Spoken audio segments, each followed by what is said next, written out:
Welcome to Heat Treat Radio. We're glad to have you join us in a special walkthrough of the OSHA.gov website led by expert safety consultant Rick Kaletsky. This episode will help all of the U.S. heat treaters out there know how to use the website and find relevant standards, definitions, explanations, and more to make sure you're in compliance. Rick will also bring these navigation skills together in 2 heat treater case studies, so hang in to the end. Let's jump in. Welcome everyone to another episode of Heat Treat Radio. We are sitting down with Rick Kaletsky. He has a lot of experience with occupational safety as a consultant. So I'm going to throw it over to you, Rick, if you can tell our listeners and viewers a little bit more about yourself, your background, and anything else you want to tell us. Thank you. I've been in occupational safety. I could say safety and health, but I'm not an industrial hygienist. For 50 years, 50. I live in Connecticut, always have. The main parts of my career were 20 years with U.S. Department of Labor, OSHA, in Connecticut. As a compliance officer, I conducted hundreds of inspections. As assistant area director, and I was in that position quite a while, I assigned and reviewed thousands and held informal conferences, that sort of thing. And on many days, I acted as area director, in other words, for the whole state, but still through the federal office. I've been on my own as a self-employed safety consultant for, well, this is my 30th year. And although I've done a wealth of inspections in that situation, I've pretty much gotten into now, in almost all cases, working for attorneys after there's a very serious occupational injury, and occasionally non-occupational, a trip and fall in a mall, etc. A lot of those are pretty big cases and several fatalities. I've testified either by deposition or in court more than 60 times. And I'll later mention a book that I wrote. As a side note, I am one of the world's great Aliologists, one of the experts on Muhammad Ali, which has, I don't know, little to do with our subject, but it's interesting because the book I wrote about Ali is even better than the OSHA book. Anybody who's tuning in, we're here with Rick to specifically navigate OSHA.gov. Rick's going to bring us through. You're going to find this very helpful, but why don't I share my screen, if that's all right with you, Rick, and pull up this website. While you're doing that, and it is OSHA.gov, it's important for everyone to know, please do not use com, net, or edu. You'll get something else. I have the screen in front of me now, and this is United States Department of Labor, Occupational Safety and Health Administration. You all should see a red banner across the top. It's quite user-friendly.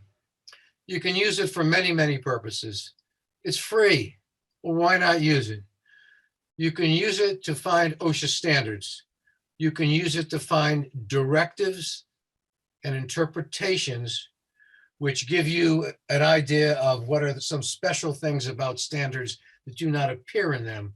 For instance, an interpretation is generally when Johnny Smith from the ABC company in Nebraska writes to OSHA and wants to know, regarding this standard, am I in violation if, or what are alternative means, etc. And OSHA will answer. But those answers are not in the standards, so there's some special things there. A directive is a similar thing that the National Office of OSHA communicates to its people in the field, mainly for compliance officers who do inspections, on how to view certain situations, how to look at what might be a violation or what is not. You can also use this site for tutorials, for finding publications, downloading them, printing them, certainly to find the records of companies, not their injury and illness record, but that is, when were they cited by OSHA for allegations of which particular standards? Roughly half the states, the federal government, US Department of Labor, kind of the well-known OSHA, they enforce the standards. Now, there's a Nuclear Regulatory Commission, there's a Railroad Administration. There are a few things that aren't covered, and people working absolutely alone, sole ownership. I don't just mean a sole corporation or sole ownership. I'm going to pretty much move on from that quickly and just figure if you have an employer-employee relationship, barring some really, really unusual exceptions, some of which I just did, you're covered by OSHA. So let's get out of the way. If you figure we have a small family heat treating business of 6 people, yeah, okay, you're in. Now, again, federal government. In about half the states, the federal government does the enforcing. In the other half, roughly, the state, it could be Cal OSHA, as in California OSHA, they do the enforcing. A few states have even addressed standards and come up with rules, that is laws, that federal OSHA doesn't cover. That could be ergonomics, etc. As to what standards apply to you, in your case, if you're in a federal state, 29 CFR, which means Code of Federal Regulations, 1910 point, and then certain numbers refer to exits, some to powered industrial trucks or vehicles, some to, I'll say it again, lockout, tagout, some to personal protective equipment, some to ladders, etc. Some of the states, I know this is a little confusing, that do their own enforcing, and OSHA does keep an eye on them because they give them some money, use the exact same standards as OSHA, almost all of which for your type of fixed industry, as opposed to construction or maritime, is going to be 1910 point. There are a few that begin with something like 1902 or 3. Those are regulatory, like injury, illness records, and posters. Just about everything else is 1910. So that tells you a lot about standards. Well, under the red bar, let's take a look where it says OSHA all the way on the left. About OSHA, find an OSHA office, state plans, etc. So find an OSHA office, I'm going to click on now. So this is offices by state, but this is, without me going too far in this, you want to make good use of the time, you could find the different regions. I'll give you an example. Let's see how this comes up. In New England, which is Maine, New Hampshire, Vermont, Massachusetts, Connecticut, Rhode Island. Let's try something here. I'm going to hit, well, that's regional offices on your right, but let's say we hit Maine.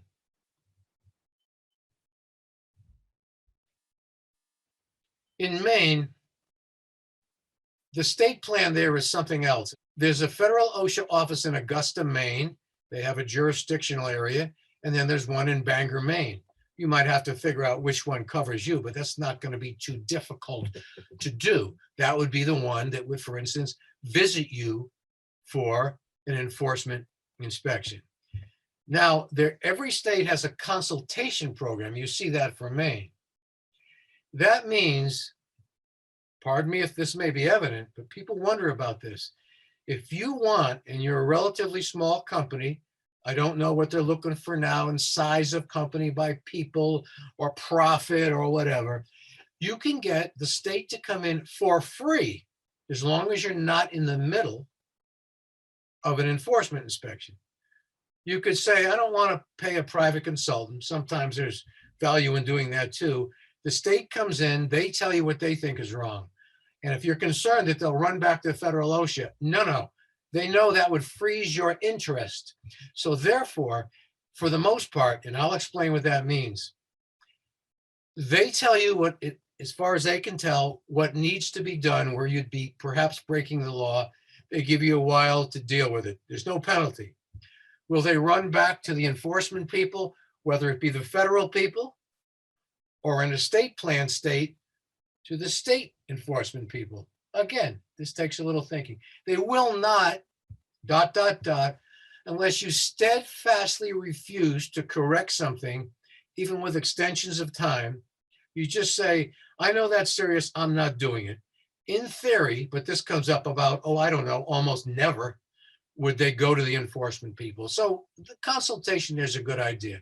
I'm going to hit the left arrow and get out of that. And if you play around with the states, the consultation offices, the state plans, which actually means which states are the ones who do it, you'll find, you can find where you fit. Now I'm going to hit the left arrow again. We're certainly not going to look at every single thing on the site, but here's an important one. we're going over to standards, and you see the arrow that points down. When you hit that, you see law and regulations. For now, let's try that. When we hit law and regulations on the left, there should be a column, and we're doing screen sharing here. This is a little different, where it says general industry, construction, etc. Construction doesn't mean how your machine is made. Again, that's for the construction industry. So let's hit general industry. And I want to say one more time, these are the federal numbers for standards, but they often apply to states anyway. Okay, so now we got all kinds of stuff, and they're not in alphabetical order. When you do have the standards at the end of them, pardon me for reaching there, you will find indexes, but you're going to find specific standards here. I'll try to stop on a few, and it's the screen is moving on me, but that's okay. It may be because of the way we're sharing. On the left, you'll see ladders, and that goes back into 1910 point, and I just can't see that now, but it's in the 20s. There we go, it's coming down. So you'll see different kinds of ladders. And you've got to know whether you're talking about a step ladder or an extension ladder or a fixed ladder. That doesn't mean fixed versus broken. That means attached. I'm just giving you examples. Walking, working surfaces. Anything to do with fall protection is a big one. In your industry, because we're going to get to this later, that could mean, even though fall protection is more of something you find in construction, on top of a building, in your industry, you may have a mezzanine that doesn't have perimeter protection or a tie-off to a person. And sometimes you have somebody working on top of a furnace, more than 4 feet high. And if that person isn't protected, there's a problem. Then there's a lot on exits. Then if we go all the way down, you'll find electrical and the powered industrial trucks and different kinds of chemicals and compressed gases. You will find a lot of things like that. Now, some of you may be wondering, where in these standards do I find heat treating? Well, it's possible those particular words are somewhere, but there is no particular section here just for heat treating. There are very, very, very few specific industries that have a section that is dedicated to them overriding or on top of the rest of this. But pretty much all of 1910 means whether you make, as we do in Connecticut, we manufacture submarines, or somewhere else they manufacture bowling balls, or you just have a store or a warehouse or an ice cream factory. Well, just about anything you see can apply. As we're going down, you can see welding. Now, there's a point that says special industries around 1910.261, but you're not there. But just so you know what that means, like when it says pulp, paper, and paperboard mills, just about all the standards apply to them. But if you go in pulp, paper, and paperboard mills, there could be something that overrides the other stuff, or that uses terms that are so specific to their industry that they really wanted to nail that, not just have it under machine guarding. So you have the basic concept here. Let's try something, because I want to show you something specific. So please, Bethany, move this up towards the lower numbers. 133, eye and face protection. I'm going to click on that. Now, when I click on that, you will see, probably on your computer, just like mine, I have a Mac because it can make a difference, but in this case, I think it's just about everybody I've talked to has found the same thing. You will see that 133A is in blue. 133A1 is in blue. Please go down further. See, 133A5 is in black. You see that, Bethany? Mm-hmm. Yeah. Now, that means I can't click on black. But I want to show you something that I alluded to before. I'll go up to 133A1, which is in blue, which means there's something else. This is what I really wanted to show you. See, it says standard interpretations. Now, there's other ways you could have done that by the general OSHA search bar, interpretations, or eye protection interpretations, perhaps. But here you're right in the standard. So when you hit standard interpretations, we see Request to provide list of corrosive materials and concentrations requiring use of emergency eye washes and showers. So that's actually applies to another standard also. It's not just eye protection, it's the fountains. Let's just hit that where it says request to provide, please. So this is, as I said, like Johnny Smith from Nebraska. Happens to be Doug Page. We don't have to read the whole thing, but he wrote, it's got to either be in the body of this or at the bottom. You'll see it in the body, question, etc. He wrote to OSHA and said, well, so when do I need an eye fountain or eye protection or both? And OSHA wrote back and said, without me reading this whole thing, well, there might be some twists. This isn't all encompassing. They may say something like that, but this is where we try to answer your questions. Many years ago, a heat treater comes to me and says that their company got cited for a problem with dip tanks. Now, this standard has been changed since. Dip tanks is an example when you read that standard, but it applies to others too. You should always see what the application and scope are. In at least some cases, it mentions that. Other times, it's almost obvious. Does this apply to me? But in dip tanks, it does now or did get so specific that you got to have this kind of substance. And this is only if dip tanks have so much volume or so much surface area, etc. Well, they got cited for a few things. So I very slowly and clearly, not in a condescending manner, to help educate myself, I said, let's look at the standard, not just the way it applied, was shown on the citation, but the complete write-up of the standard. Okay, is your dip tank this size or bigger? Yes. Does it have this much stuff in it? Yeah. Is it flammable? Yeah. I said, well, they got you. You're going to have to do what it says. And they said, but Rick, we're not even concerned about this penalty, but to correct that is going to cost us, they were given some high numbers, like well over $100,000 because of permits and where do you put it outside? And I said, I don't know what I can do for you. They said, do something. So I found an interpretation or directive, which did not get added to the standard though, that basically indicates an answer, an alternative abatement, an alternative correction to what would be more or less what I said. Not even all the compliance officers get to remember these things. And it said, here's another way you can do it, as long as you also have a written plan and you have redundant extinguishing automatically, even though that in itself is not required by a standard. If you do these special things, don't sweat the reservoir. I went into the office with him in Massachusetts, and even the assistant area director said, what are you showing me? I'll get back to you. And he looked it up and he got back and said, well, the citation stands, but abatement will be considered complied with if you just do this other thing, which is a lot easier. And according to this company, it saved them tens and tens and tens of thousands. So you do need to know where that kind of thing is. Now, before I go too much further on the standards, when I mentioned application and scope, don't forget to look at definitions. Sometimes very close to a particular standard, it'll literally say definitions. Other times at the beginning of a subpart that has sets of standards, and this is not as complicated as you might think. You'll see this when you go in. It might have the definitions up front. So somebody might say, well, aren't most things obvious? Just to give you an example, in the world of OSHA, a hole and an opening are not necessarily the same. Whereas in English, we kind of throw them around. So sometimes whether you have to do something or whether you supposedly violated a standard, it has to do with the definitions. And you'll also see exceptions sometimes, not AC, but EXCEPTIONS. You will see you have to do this and this unless you did this.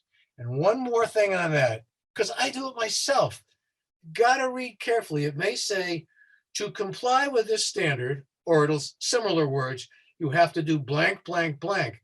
But sometimes it'll say blank and blank and blank. Sometimes it'll indicate blank or blank or blank. And that stuff is critical. Topics is the next one. Okay. There it is. It's got certain, not all topics, but you can also see that to the right above that, there's a search OSHA where you could just use keywords. But I also want to indicate there's an A to Z index, which is under the red banner between FAQ and English. That's another way to do it. We'll get to that in a minute. Help and resources, stuff you can see there, but you don't necessarily have to go into it this way. There's different ways to go into it. But I do want to try news now, which is to the right of help and resources. News, there it is, bingo. Okay, for a start, because I saw one today that was interesting, and I didn't look for heat treating. It's just not going to come up every day. Let's see if it's here, because I received it separately by a service, so to speak, by OSHA.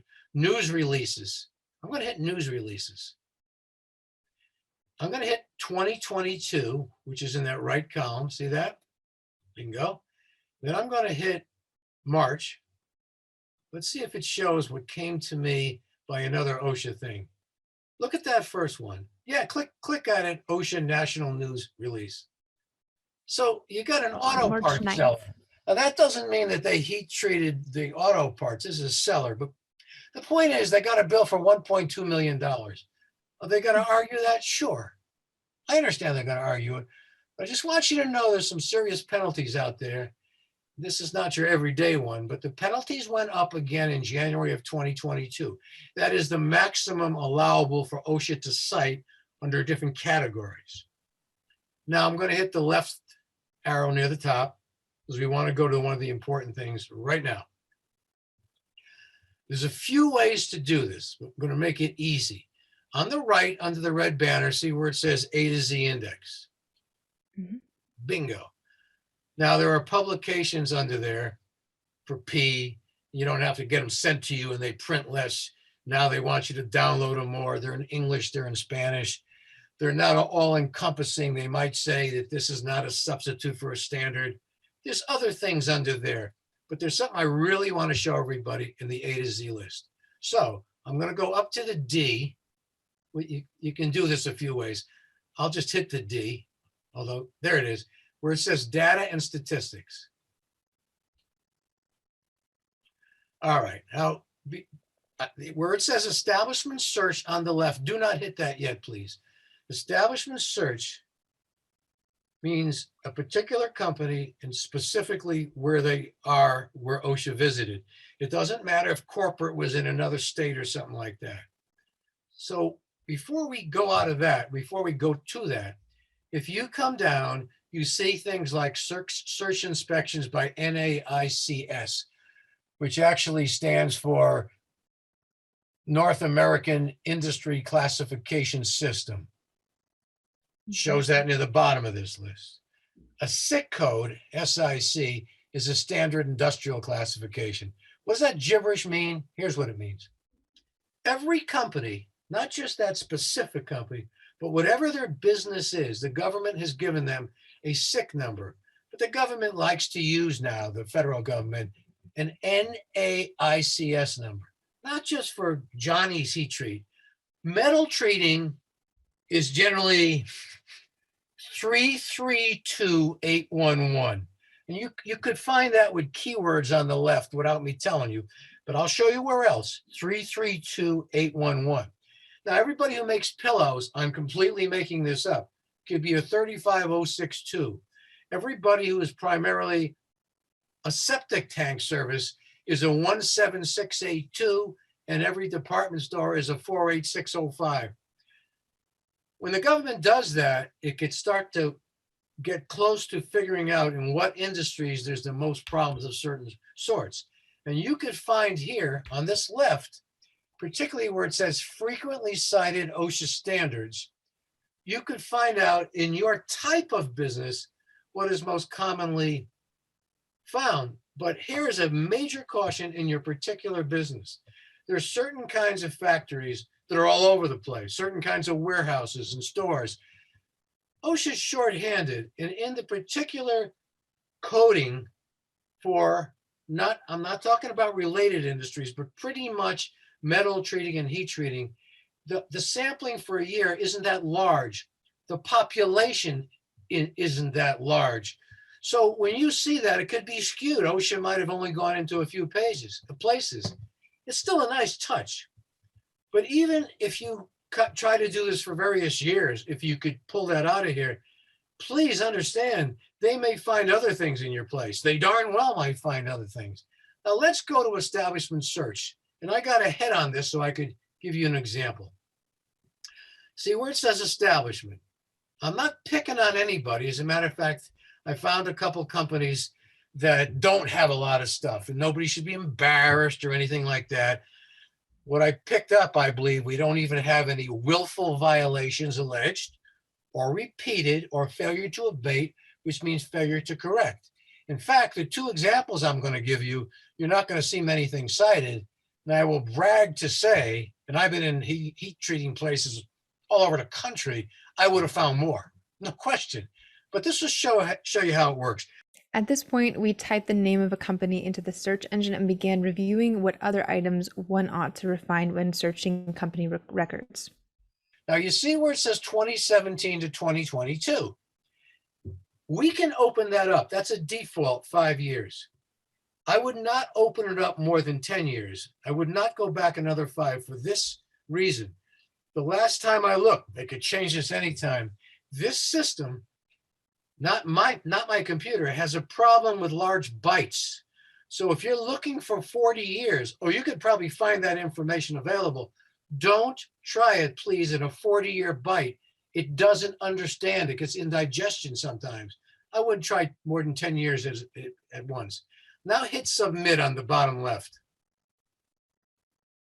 We're seeing the results load.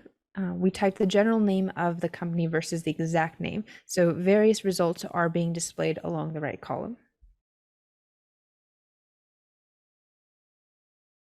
You don't necessarily have to put every single word. In fact, if you put every single word, if it's Bing of North America, etc., the OSHA compliance officer may have heard it or put it down differently because that's what he was told, and therefore it might not show that. What you do have to be careful with, particularly if a company has a DBA or an initials, I should say, or spaces in their name between letters or periods, you may have to try it one more time because although I generally laud this site, its cross-referencing isn't quite as good as you might think. So if you look on the left and you come down to number 7, first we'll look across. The OSHA inspection started September 13th. Forget RID. Apparently this was Missouri. I got the right one in front of me here. It was a planned inspection. It wasn't by way of complaint or referral. We don't need to do a whole tutorial. We'd be talking about another half hour depending on how far I get. It does tell me it was theoretically a complete inspection because the SC above it means scope. So OSHA, in theory, did not go in to just look at where something bad happened or just look at a very particular area of concentration that OSHA was doing a priority on. It gives that NAICS of 332811. It indicates 3 violations. It was mainly safety. This is on the left. That's under ownership. A safety person could find a little something with industrial hygiene or vice versa, but that wasn't their main reason they were in. The safety person might have wondered about some hygiene stuff and did an intra-office referral. A hygienist could come in later. There was a closing conference in October. The case closed in January of 2020. So, violation summary. Initially, OSHA indicated the only confusion here, and I can't help this, is they group citations sometimes. So you may wonder, how can that say 3 or 1, but below it looks like you see more? And I'll explain how they group some items, but overall may call that one item. So originally, OSHA found what they alleged to be 3 serious violations. See, initial violations, total 3. But something happened where it was either contested or they made a deal with the OSHA office. They went in and said, look, we'll be good. It's a mistake. Here are the extra things that happened. Or, you're wrong, OSHA. Can we work it out that way? Can you fix this? So they had an informal settlement agreement. Another subject that, that's another one of these podcasts or whatever this thing is here.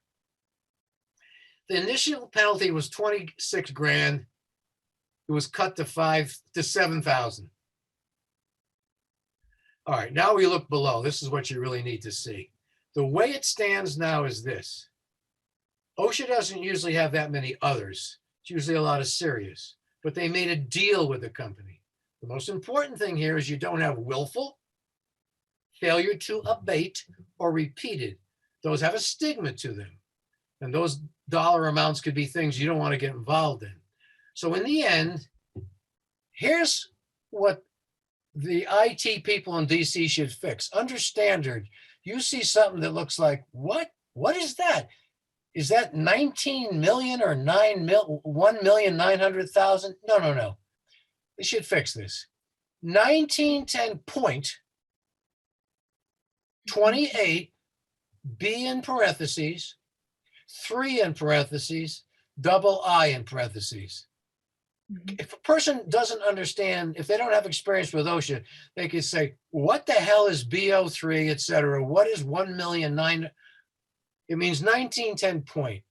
It means the current penalty is nothing, even though the initial was more, by informal settlement agreement, and it explains it. They then group two things. Now, what is the 28? We could look it up, but it has something to do with fall protection. That's just like automatic.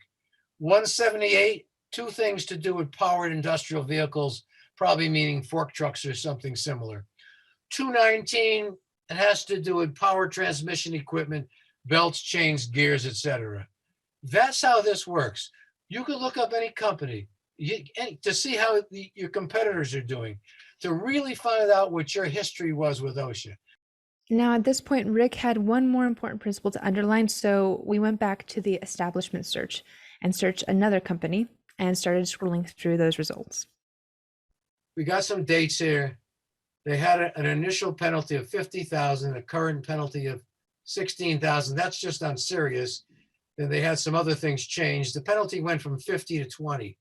I do not want to leave the impression, and this should be on the air, is you walk into an OSHA office, particularly in 2022, and you say, we're sorry, can you take 30,000 off?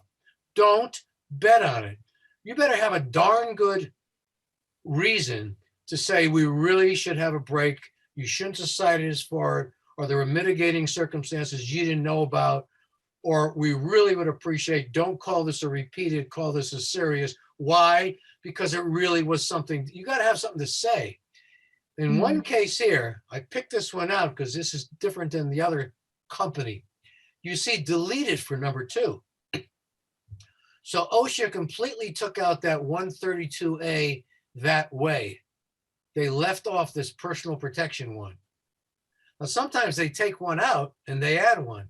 So this company was cited for 1910.28 and change. That is 28 B11, B1I, something to do with fall protection. 132A, that's not there anymore though. Personal protection. 147 is lockout tagout. 215 is abrasive wheel machinery, usually meaning a grinder. And 219 is power transmission equipment. All this was dealt with by an informal settlement agreement before the company did not contest. It was done by a deal with the office. So there's not much we miss now, but I do want to say one more thing. Because this is a computer thing, and I'm not a techie guy. This applies not just to OSHA, it applies to other things, but it works well here.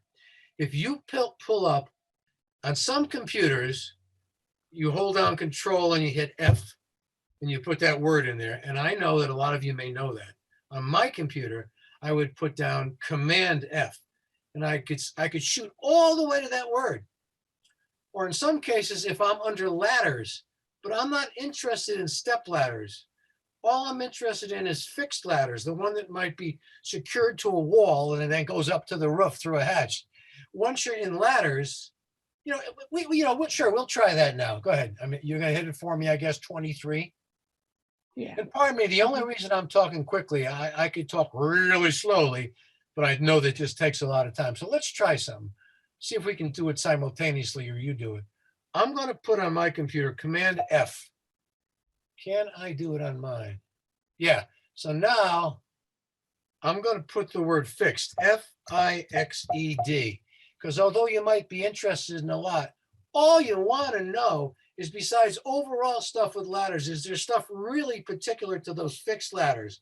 And there it is on my computer, and I guess you see it too. As you advance this by returns, it'll take you specifically where it says, if this is a fixed ladder, on top of everything else, or overriding everything else, is you got to do this. You can see that now, I got it? Yeah, yeah. Fixed Okay. ladder rungs, fixed ladders. Yeah. Yeah, and you could find it that way.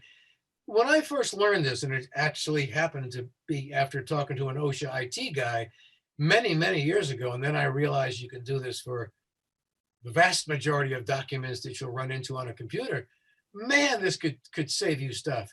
If you look at the standard and the way it was formed in the beginning by the rule, what they call the rulemaking process, or when it was a proposed standard, and it could be dozens of pages long, where did this come from, this standard? Where it really gets to the heart of the matter, you may not want to read 80 pages. So you just push fixed, not just in a standard, but in a greater document. And man, you can get to these things in a hurry. So now I'll try to push, if we can, with that left arrow on the top, although I don't see it yet, it'll be there. All right, left arrow on the top. And we're back to the main site. Is there something else at the moment, without me reading all my notes, that you'd like me to hit? Or does it appear, and I know some of these words now you may not have on the video, is there something else you would want me to hit in this OSHA.gov?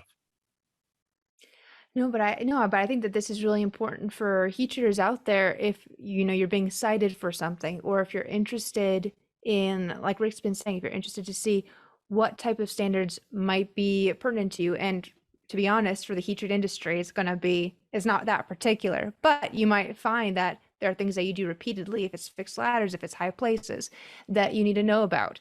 If it's working on top of a big furnace. This is how you navigate That's this the site. one. Pardon me. You just hit it, and you'll see something there, perhaps about when you get off a fixed ladder at that kind of height, the grab rails have to extend a certain number of feet, etc.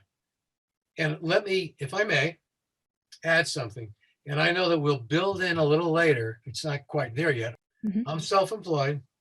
My phone number, a landline, please, I'm not even going to give anyone a cell number. I don't like texting. My landline in Connecticut is 203, that's 203 393 1233, 393 1233. Two things I want to say. It's one thing if you call me, someone calls me, and we're going to go on for an hour or so. Then somewhere along the line, I would tell you what I'm going to charge. However, as kind of a special heat treat for the organization we're involved with now, any of you want to call me and just say, Rick, this isn't going to take too long. I don't know where to find this. I don't know where to navigate. What did you mean about this? No charge. Just call me and ask me. If it's not too long, done. We'll take care of it right up front. Nice. Thank What you, else Rick. can I tell you? Yeah, well, if there is an email address, I don't know if it would, or a website that they I'll can give go you that. to. Yeah. I have Yeah. no website. I don't want one. Mhm. My email address is rkaletsky@gmail.com, and I'll slow down. One word, rkaletsky@gmail.com. But since we got that far, let me say this. I know there's a reason you might want to email me to, that is, an employer would. So you're setting the table for what is it you want to know. But in the end, the most important thing is going to be the phone, because there's times I get an email. This is all kinds of situations, companies, organizations, attorneys, and they'll say something like, well, when's a good time to talk next week? Well, if you called me now, I'd either say, if you can't talk now, let's set it up right now. I'm not going to do an Excel sheet and send you what blocks I'm available. I can maybe give you the answer right now, or you want to do it tomorrow, we'll have a conversation. to have a lot of back and forth in emails. Well, thank you, Rick. But what I meant was, well, if we're on the phone, we take care of it. Efficiency, efficiency. Mm-hmm. Yeah, if there's anything I've learned about Rick in this past time that we've been able to talk is you like to get things done now, and and you're helpful. And so anybody who's listening, please take advantage. This is really great of Rick to be offering this to us. And yeah, give him a call. He's a great explainer, great teacher, but also has a wealth of knowledge. So yeah. Um, Mm-hmm. I appreciate the opportunity to do this. I hope it's helpful. And Mm-hmm. is there something else you'd like to touch on at the moment? There's nothing else, Rick, but thank you for joining us today on the podcast. We hope it's been really beneficial to our listeners. I know that they really appreciate getting the walkthrough. We hope you enjoyed listening to today's episode with Rick Kaletsky. Heat Treat Radio is on Apple Podcasts, SoundCloud, iHeartRadio, Podbean, and the website www.heattreattoday.com/radio. If you'd like to get in contact with Rick, feel free to give him a call and let him know Heat Treat Today sent you. His phone number is 203-393-1233, and his email is rkaletsky@gmail.com. He also recently finished a book on how a company should prepare for an OSHA inspection and how to respond to the results of an OSHA inspection. This book addresses safety management for loss prevention and compliance. It also dives into practical and in-depth issues and examples that are geared towards maintaining a safer and more healthful work environment, and it delves into creative approaches on how to address occupational safety beyond the standard. If you found today's episode helpful, go out and grab this 3rd edition published by the National Safety Council for your Heat Treat shop so that you have an easy-to-access tool to mark up and bookmark. If you have any further questions about this episode or want to get in contact with Rick through me, my email is bethany@heattreattoday.com. Do you have a new or interesting idea that you want to hear discussed on Heat Treat Radio? If so, let me know. Also, if you'd like to sponsor a future episode, let me know at bethany@heattreattoday.com. Rick is a Heat Treat consultant, and you can get to know him or other Heat Treat consultants if you are looking for someone to help you with addressing your marketing, metallurgy, or business needs. This and every other episode of Heat Treat Radio is a sole property of Heat Treat Today and may not be reproduced in part or in whole without advance written permission from Heat Treat Today. And I'm Bethany Leon. Thank you for listening.